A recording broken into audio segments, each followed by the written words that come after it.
I used to believe that my life looked exactly like the kind of life you'd see on those glossy real estate brochures left lying around at open houses in Dallas or Plano. A clean-cut lawn, a brick two-story with white shutters, a wife who smiled politely at neighbors, a father who showed up to every football Sunday with ribs smoking in the back of his truck. From the outside, I was living the American dream, or at least the suburban version of it. But behind the driveway oil stains and the backyard fire pit, the cracks in my world were already forming. I just didn't have the courage, or maybe the honesty, to see them. My name's Ethan. I'm 39 years old, born and raised in Texas, and for most of my adult life I believed in two things above all else: loyalty and family. My dad, Russell, had drilled that into me growing up. He was the kind of man who could walk into a bar in Fort Worth and walk out with 10 new friends, the kind who seemed to know the answer to every plumbing problem, every squeaky door hinge, every check engine light that came on in a Chevy Silverado. To me, he was larger than life, the blueprint for what it meant to be a man. And then there was Melissa, my wife. We'd been married 10 years. We met at a diner off I-35 where she was waitressing during college. I was 28, working construction, grabbing coffee at 6 in the morning before heading to a job site. She poured my coffee, smiled like she had a secret, and I was gone from the first moment. 10 years later, we had a home with a fenced backyard, a Labrador named Duke, and a routine that felt steady, safe, predictable. Some people might call that boring. I called it peace. Our neighbors used to joke that Melissa was the perfect suburban wife. She volunteered at church bake sales, made casseroles for block parties, and always had the best-looking seasonal wreath on our front door. Every evening, when I pulled my truck into the driveway, she'd be inside prepping dinner, sometimes chicken fried steak, sometimes meatloaf, sometimes takeout from Chili's if we were both tired. My dad stopped by at least once or twice a week. He said he came to help with projects, but honestly, I think he was just lonely since Mom passed away a few years back. At first, it felt good having him around. Melissa and Dad got along like old friends. He'd crack jokes at the dinner table, she'd laugh with that light, ringing laugh of hers, and I'd feel grateful. Like somehow, despite losing Mom, I still had a family unit that worked. I wanted to believe that. I needed to believe it. But life has a way of whispering truths you don't want to hear, and if you ignore the whispers long enough, they start to scream. The first whisper came on a Wednesday evening. I got home early from a job, some plumbing mess on a remodel wrapped up faster than expected. I pulled into the driveway around 4. The house was quiet. Too quiet. Duke didn't even bark. When I walked into the kitchen, I noticed 2 half-empty glasses of Merlot on the counter. The bottle was open, sweating. Melissa doesn't usually drink red wine, not on a weeknight anyway, and then I saw it. Dad's old denim jacket draped over the back of a chair like he'd just been there. Except no one was home. Melissa said later she'd invited him over to help fix the dishwasher. She said he left before I got there. I nodded. I even believed her, or forced myself to. The second whisper was more subtle. Melissa started putting her phone face down on the table. She used to scroll openly, send me TikToks, laugh at memes. Now, the screen always seemed to glow away from me. If I walked by, she'd click it off. And my father? God, he looked younger. He'd show up in a crisp button-down instead of his usual grease-stained flannels. He started shaving regularly again, even bought cologne, said it was for church. I told myself it was just grief making him try to pick himself up. After Mom died, maybe he wanted to feel alive again. That's what I told myself.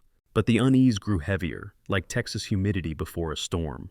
I'd find Melissa lingering in the garage with him after dinner, voices low, laughter trailing. When I walked in, the laughter would stop.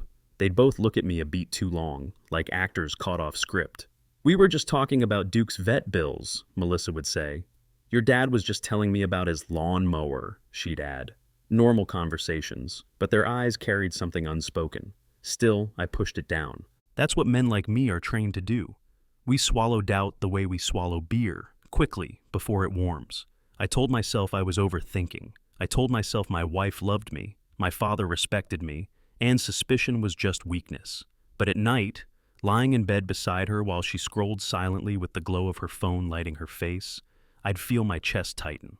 I'd roll over, stare at the ceiling fan spinning shadows across the drywall, and wonder why peace felt like a lie. One Saturday in late September, we hosted a barbecue in the backyard. The Cowboys game was on. Dad manned the grill, flipping burgers with his usual flair. Melissa hovered near him, handing him plates, laughing too easily at his bad dad jokes. I tried to shake it off, sipping Bud Light, talking with neighbors about the game. But I caught something. A glance too long, a brush of her hand against his arm as she passed him the tongs. My stomach churned. I wanted to shout, to demand answers, but instead I laughed at some dumb joke about Dak Prescott and buried the feeling deep. That night, after everyone left, I walked into the kitchen to clean up. The grill smoke still clung to my shirt. On the counter sat another 2 wine glasses, red stains at the bottom, lipstick smudged on one rim. Melissa came in, her hair pulled back, her cheeks flushed. "I'm tired," she said. "Long day." She kissed me quickly and went upstairs. I stayed behind, staring at the glasses, the faint smell of my dad's cologne lingering in the air. My hands shook as I rinsed them in the sink. I told myself I was crazy. That's the word that stuck. Crazy. Only a crazy man doubts his wife. Only a crazy son doubts his father. I convinced myself that what I saw was nothing, that loyalty meant trust, and trust meant blind faith. But deep down, in the place I didn't dare name, I knew something was wrong, very, very wrong. And denial can only last so long before it shatters. There's a saying I once heard at a bar in Arlington: if you're looking for smoke, sooner or later, you'll find fire. I wasn't looking for fire. I was praying there wasn't any. But once suspicion has its hooks in you, it doesn't let go. It gnaws at you when you're at work, when you're driving down I-30, when you're brushing your teeth before bed. It whispers when your wife is going to yoga and your father suddenly has errands on the same night. Melissa's excuses multiplied like weeds in a Texas summer. Tuesday nights were Pilates with Kim, except Kim posted on Facebook that she'd moved out of town. Thursdays were late grocery shopping, but I'd check the fridge and nothing new was in there. Dad, meanwhile, had a spring in his step. He'd stop by my place in a freshly pressed shirt, his beard trimmed, a smug look in his eyes I couldn't place. I wanted to believe they were coincidences. Lord knows I tried, but the whispers had turned to screams. One Friday evening, my buddy Travis from work caught me staring blankly at a blueprint in the office. He slapped me on the back. "Man, you look like death. What's going on?" I hesitated. Travis is the kind of guy who smells trouble a mile away. I finally muttered, "Melissa's been acting strange, and Dad's, I don't know, different. I'm probably being paranoid." Travis raised an eyebrow. "Ethan, listen to me. If your gut's screaming, don't ignore it. Sometimes the worst explanation's the right one. I've seen it. My cousin caught his girl cheating that way. Hell, you don't want to be the guy in the dark when everyone else already knows." That stuck with me. The guy in the dark.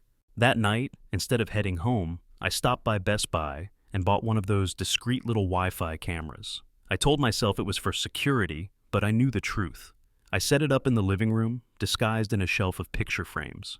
Part of me hoped nothing would happen. Maybe I'd just see Melissa watching Grey's Anatomy reruns, or Dad stopping by for a beer. Maybe I'd feel ashamed for doubting them. But fate doesn't hand you clean slates. It hands you truth sharp enough to cut your soul open. The chance came faster than I thought. Melissa told me she had a late girls' night on Wednesday. Dad called earlier that day, said he was going to bed early. Something in my chest told me to stay alert. I parked my truck 2 blocks away from my house, engine off, windows down. The September air was heavy, cicadas buzzing. From where I sat, I could see the faint glow of the living room lights through our blinds. I pulled out my phone, logged into the camera feed. For a moment, it was nothing, just Duke sleeping on the rug, tail flicking. Then the front door opened. Melissa walked in, alone at first. She looked around, like she was checking if the coast was clear. A few minutes later, the door opened again. My father stepped inside. My own father. My pulse spiked. They didn't waste time with small talk. Melissa slipped into his arms like it was the most natural thing in the world. He kissed her like a teenager sneaking around behind the bleachers. Her hands tugged at his shirt. His hand pressed against the small of her back. They laughed. God, they laughed like I'd never heard her laugh with me in years. I felt something break inside me, clean and violent, like a bone snapping. I watched as they moved to the couch, as her hair fell over his face, as his hands traced the same places I thought belonged only to me. I couldn't breathe. My chest tightened so bad I thought I'd pass out right there in the truck. I wanted to storm in, grab him by the collar, scream at her until the walls shook.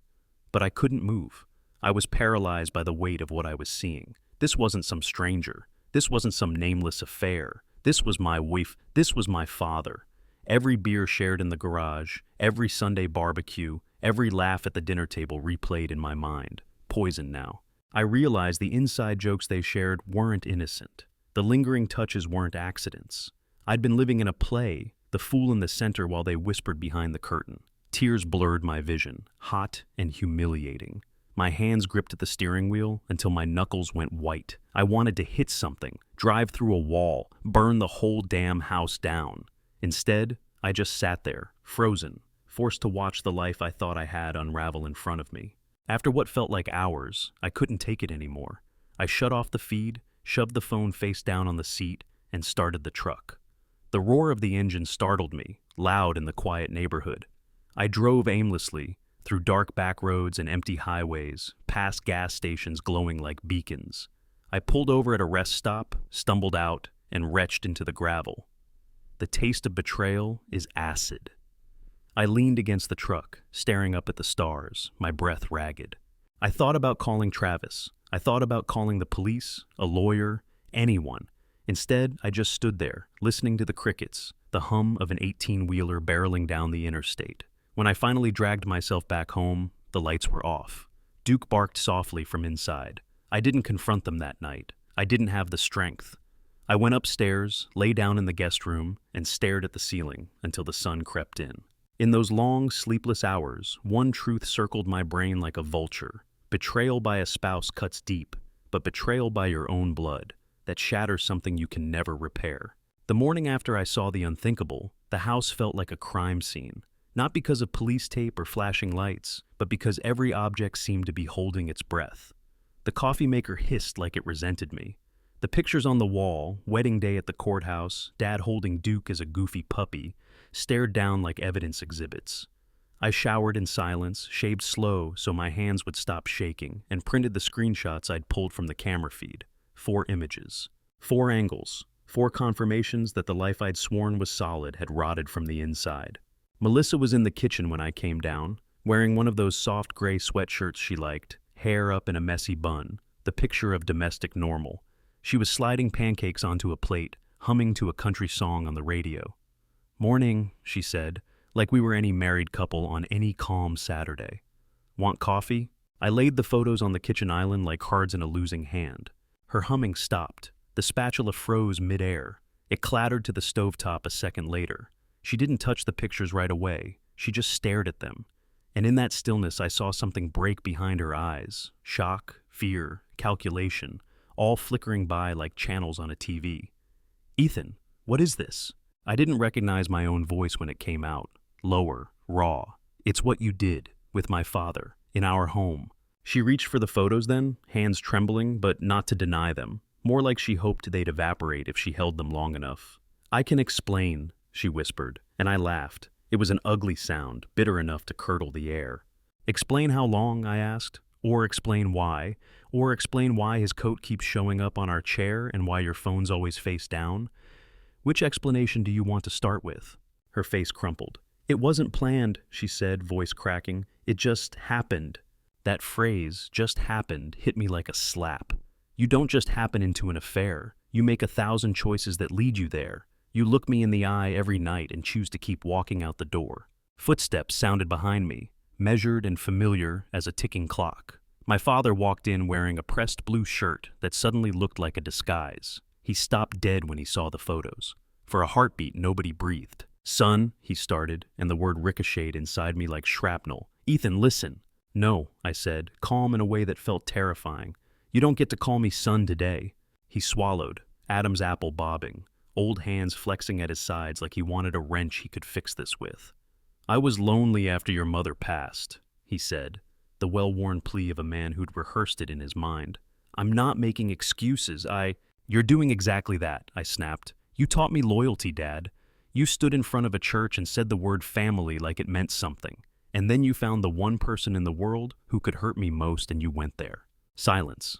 Only Duke's nails clicked on the tile as he paced, picking up our panic. Melissa started crying, quiet at first, then harder, palms pressed to her eyes. "I felt invisible," she said. "You were always at work, always tired. Your father listened. He was kind. Kind? My laugh came out sharp enough to cut. Sleeping with your son's wife isn't kind. It's predatory dressed up as pity. Dad's jaw tightened. He still had that stubborn streak, the one that once made me proud when he fought for a pay raise or stood up to a rude neighbor. Now, I hated it. Don't talk to her like that, he said. The room chilled a degree. You don't get to protect her, I said quietly. You don't get to protect anyone from the consequences you created. I gathered the photos, slid them into a manila folder, and set it beside the divorce attorney's business card. I'd Googled at 3:12 a.m. while the ceiling fan carved shadows above me. I'm filing, I said to Melissa. Today. You'll hear from a lawyer by Monday. I turned to my father. And you are not welcome in this house again. Keys on the counter, now. He hesitated, like he might bargain, then pulled the spare key from his pocket, the same key I'd given him after Mom died. He set it down with a small metallic clink that sounded, absurdly, like a door closing a mile away. Ethan, he said, I love you. No, I said, voice steady. You love yourself. I walked out without slamming the door because rage wanted to slam, and I wouldn't give it that satisfaction. In the driveway, the air felt thinner. I climbed into the truck, gripped the steering wheel, and shook until it passed. The fallout didn't wait politely. It detonated. Word leaks in towns like ours the way marinade seeps into meat. Slowly at first, then all at once. By Tuesday, my Aunt Carol was leaving voicemails thick with disbelief. Tell me it's a rumor, baby, she pleaded. Tell me it ain't true about Russell and Melissa. By Wednesday, my church group texts went quiet, replaced by private messages from people who didn't want to pick sides while picking a side by saying it.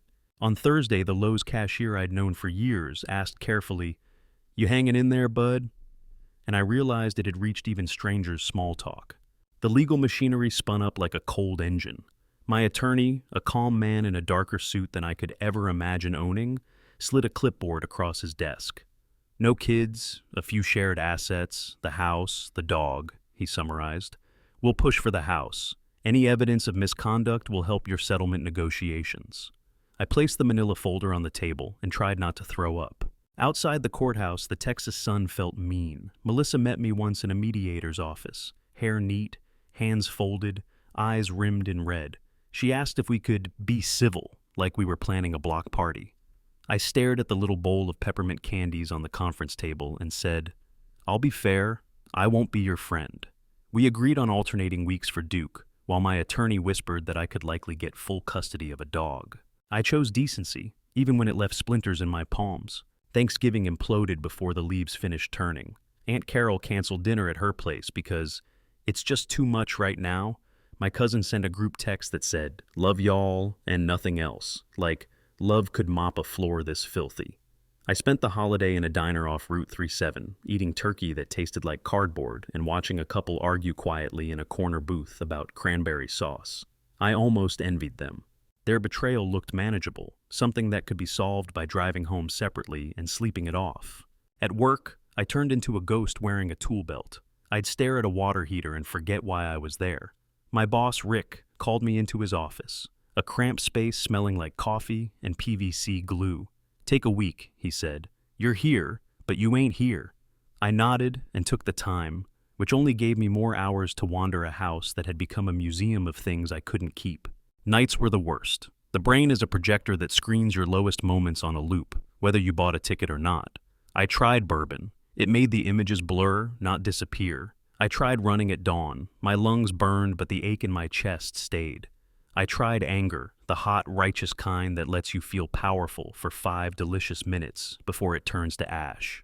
One evening, Mom's sister, Aunt Carol, came by with a lasagna wrapped in foil and a hug that unlocked something in me. She didn't say, it'll be okay. She didn't say, you'll find someone else. She sat at my kitchen table, the same table where I laid out those photos, and said, your father's choices are his own brokenness reaching for company. That isn't your fault. I cried the way boys aren't supposed to, and the sound surprised me like it belonged to someone else. The confrontation spread beyond legal papers and family gossip. It seeped into the rituals that used to anchor my life. Sundays, I skipped church because I couldn't sit beside people who had hugged my father for decades, while wondering if they were cataloging my humiliation. I changed barbers because mine asked, how's your dad holding up? and I couldn't trust my mouth not to rupture the room. I stopped grilling because smoke now smelled like September, and laughter I'd mistaken for harmless. When I finally ran into Dad at H-E-B, of all places, near the rotisserie chickens, he looked older by a decade. We both froze. Shoppers wheeled carts around us like we were statues no one wanted to stare at too long. He cleared his throat. "Ethan," he said softly, "I'm sorry. I thought of 1,000 speeches. Instead, I said the only true thing I had.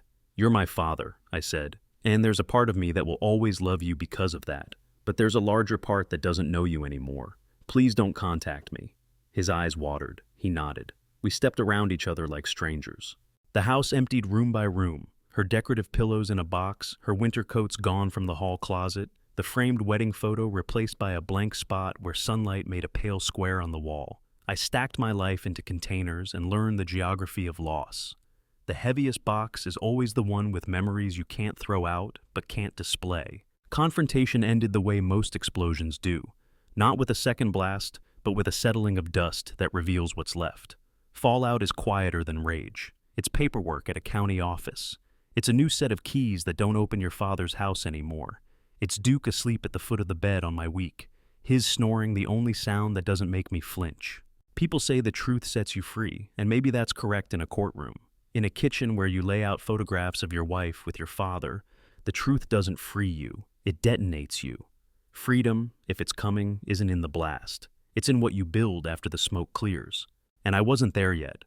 In the early weeks after the divorce papers were signed, revenge became my shadow. It followed me everywhere I went. Driving down the interstate with the radio blaring George Strait, I'd imagine pulling over, typing up a Reddit post in the RAS Pro Revenge thread, blowing up the internet with the headline, "Wife cheats with husband's father. Family annihilated." I pictured the comments flooding in, strangers from Boston to Bakersfield rallying behind me, calling my ex and my dad every name in the book. Other nights, I'd lie awake with bourbon on the nightstand and darker fantasies in my head, confronting Dad in public, making a scene at the VFW hall, mailing the photos to everyone in the church directory. Even worse things I'm ashamed to admit now, the kind of thoughts you have at 3 a.m. when the world feels empty and anger feels like the only thing keeping your heart beating. But mornings always came, and with them, the hollow echo of reality. Revenge promised release but delivered poison. The more I fed it, the sicker I felt. My buddy Travis called one night after work. "Look, man," he said, "I get it. You want to scorch earth, but you burn them, you burn yourself too. Don't hand them your soul just because they took your trust." His words landed heavier than he knew. So I started small. I shut down social media. I boxed up wedding photos and my parents' anniversary album and shoved them in the attic. I stopped driving by Dad's house, even though it was on the way to my favorite barbecue joint. Distance was step one. Step two was harder, facing myself. I started therapy, something I never thought a guy like me would do. My counselor, a woman named Karen with patient eyes and a voice like calm water, didn't let me off easy. "Ethan," she said, "your anger is a mask. Underneath it is grief. You lost 2 people at once, and grief doesn't move on your schedule." She had me write letters I'd never send. To Melissa, "You broke vows I thought were unbreakable." To Dad, "You taught me loyalty, then destroyed it." To myself, "You ignored your gut because you wanted peace more than truth." Each letter ended up tear-stained, crumpled, thrown in the trash, but they drained some venom out of me. I filled my evenings with motion, long runs down country roads, Duke trotting beside me. The rhythm of my boots hitting gravel became a heartbeat I could control. I picked up extra hours at work, pouring sweat into repairs, fixing other people's broken pipes because it felt easier than fixing my own life. Still, grief doesn't respect busyness. Some nights, it ambushed me.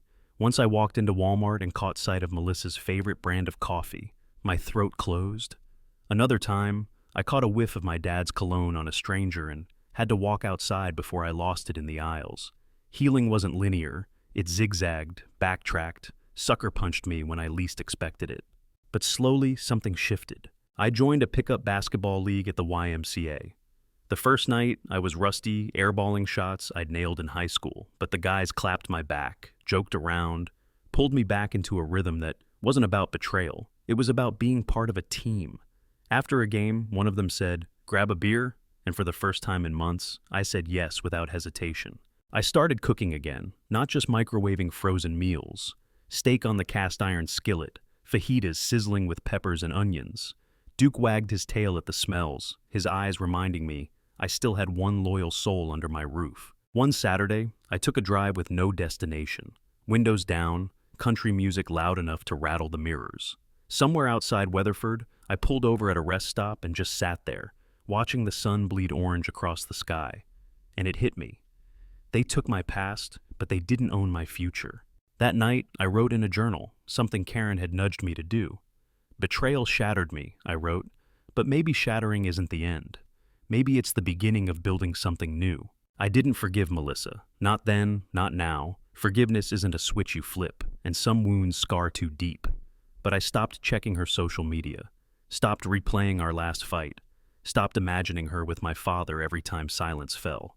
She became less of a ghost and more of a closed chapter. As for Dad, that one still stings in a way I can't put clean words to.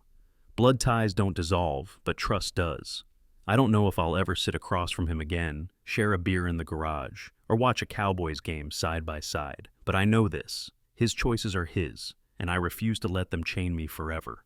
By spring, life had carved new grooves. I was lifting weights 3 mornings a week. I'd taken a promotion at work, overseeing bigger projects. A woman at the gym smiled at me once, and for the first time I didn't flinch. I wasn't ready, but the fact I noticed her meant something had shifted. Peace didn't arrive like a lightning bolt. It arrived like dawn, slow, almost invisible, until one morning you realize the dark has lifted enough to see the road again.